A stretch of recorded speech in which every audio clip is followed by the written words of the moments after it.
तर वनमंत्री गणेश नाईक यांनी महाविकास आघाडीवर जोरदार टीकास्त्र डागलं। एकनाथ शिंदेंची इच्छा नसताना काही घटना घडल्या आहेत असा उल्लेख राज्याचे वनमंत्री गणेश नाईकांनी केलाय।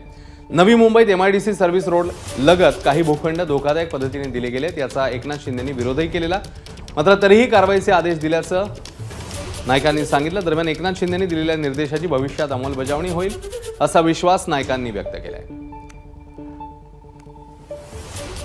मी असं म्हटलं की एकनाथजी शिंदेंची इच्छा नसताना काही घटना घडल्या।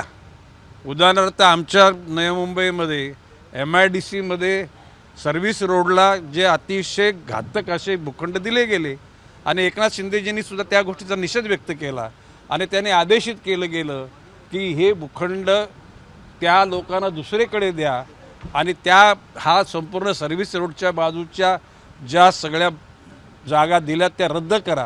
म्हणजे एकनाथजी शिंदेंच्या निदर्शनात आल्यानंतर त्याने त्या गोष्टीवर कारवाई करण्याचे निर्देश दिले आणि आता भविष्यकालामध्ये त्या सर्व दिलेल्या निर्देशाची एकूण कार्यवाही होईल असा माझा विश्वास आहे। ABP माझा, उघडा डोळे बघा नीट।